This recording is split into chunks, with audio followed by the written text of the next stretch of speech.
Hey, I'm going to record for a few minutes. Close the door, please. I'm live on YouTube right now. Close the door. Thank you, sir.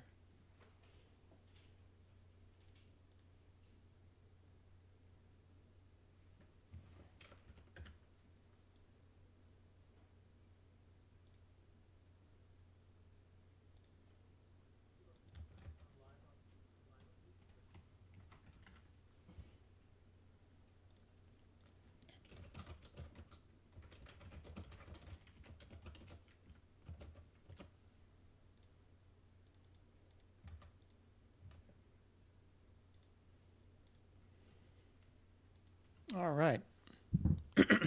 Let's see how this works out. And then I will start.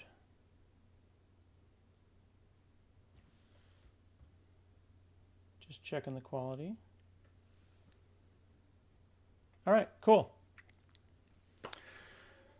Hey friends, I'm Scott Hanselman, and this is a live recorded test to show you how you can potentially record yourself live if you're doing in-person events, if you're doing any kind of education, YouTubes, Camtasias, Teams meetings, whatever. I don't have a lot of money. I don't like to spend a lot of money, so I try to do this for as cheap as possible, and I'll give you options on how to do it as cheaply as possible, as much as I can.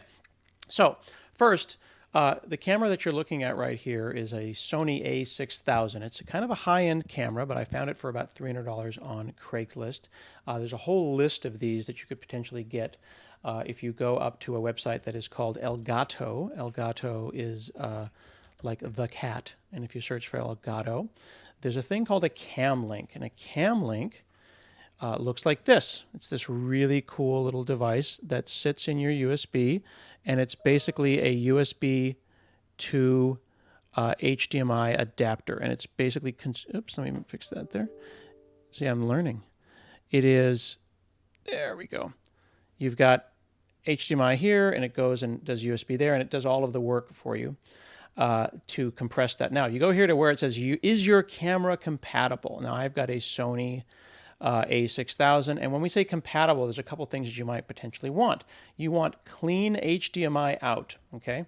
That means, can I get HDMI out of this camera without any of the little stuff that you see when you're usually looking at a camera with a real lens? Does it have a dummy battery? Like, is it going to sit there for an hour and then turn off because it ran out of battery? There's a fake battery that you can plug in the bottom of it that will tell the battery that it's basically at 90% all of the time, but it's really plugged in to the wall. So if you have that dummy battery, you've got a little micro HDMI cable, you plug that into your machine and you get this great look. Now, if I go like this and I turn off my light, it doesn't look as awesome, okay? If I open my window, that doesn't look awesome at all. I think I'm fighting with the sun, right? But if I close this light here, close that window, and I go like that, that actually looks pretty decent, right? That's about what I look like. But you also have to think about your lighting as it relates to what's on the screen. If I have something that's like a notepad that's opened on the left here that's very white, that actually changes how my face is lit if I minimize those things. So you want to think about those as well. Now, this is a pretty expensive light. It's $300 plus the light. But what if I could do this? I've got a Logitech Brio. It's a little bit more washed out, a little bit wider field of view, but this is a very nice high-end webcam. You can get these for about $150, $200. You could also potentially use any Logitech that you had lying around. And I want to point out again, lighting means a lot, okay? What's nice about this, of course, is I can pick it up and then show you the other one, right? So there's the ring light that's allowing me that lighting, that quality lighting, and that's mounted on with this inside it. Now I've got a sandwich here, okay? So we've got the camera mounted in the ring light, and the ring light is mounted on the back of the monitor. Now you'll notice that I'm doing the nice switching thing going on. I'm actually using some software that's called OBS. Now I'm going to share my desktop, and it's going to get kind of weird for a second here because it's a desktop of a desktop of a desktop. But if you look over here, I'm sharing my desktop, and then I put myself in picture. Now down here, I've gone and indicated that I have different scenes. I've got the Brio, which is that regular webcam. I've got the A6000, I've got the screencast, and then I've got this one called iPhone. Turns out that you can use your iPhone as a source. You go and you buy a tool that's called NDI Cam. It's $10 on an iPhone, and I can now switch, and this is my iPhone. Okay. Now you'll notice that there's some lag. So if I say something, pop, pop, pop, there's a little bit of slowness there. So you might want to think about why you're using the iPhone. But I can switch this around, and now I can show you my setup. Logitech camera, high-end camera, streaming to YouTube on this here. Now, audio. Right now we're using this microphone here, which is just a $20 microphone that I got at a music store. And what I'm doing with this microphone is I'm streaming it.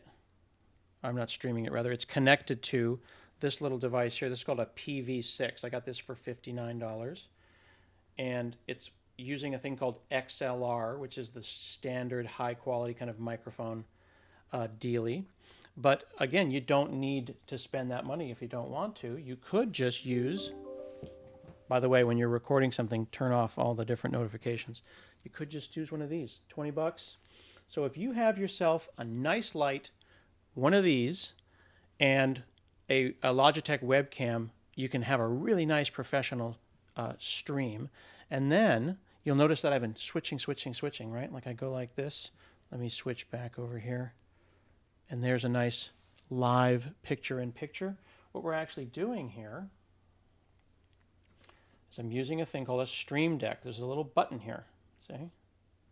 And I can change my streams. Now, if you don't want to buy that, there's open source versions and there are App Store versions. So I can go and buy the App Store version. And if you have just an Android device lying around, you could use your phone as a stream deck, as a camera 1, and now go, and camera 2.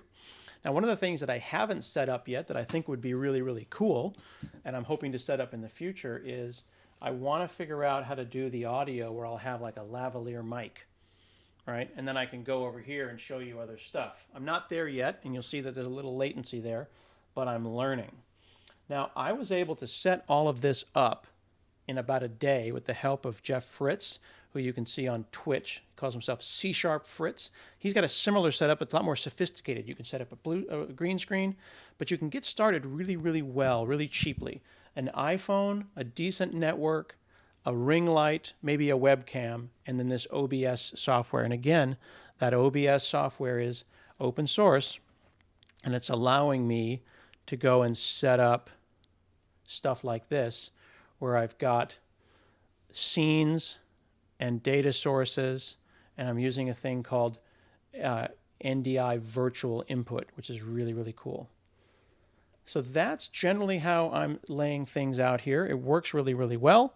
I'm certainly not an expert, but I can tell you that you can become 80% of an expert like me in just a day or two of messing around with this, and you can turn up or down the quality based on your patience, your tolerance, and the number of cameras that you've got. It's pretty, pretty cool. I want to remind you again that that iPhone is doing that entirely wirelessly. And if I show you that, it's just like that. It's going over the net. Isn't that great? So that is OBS, a couple of webcams, Windows, picture-in-picture.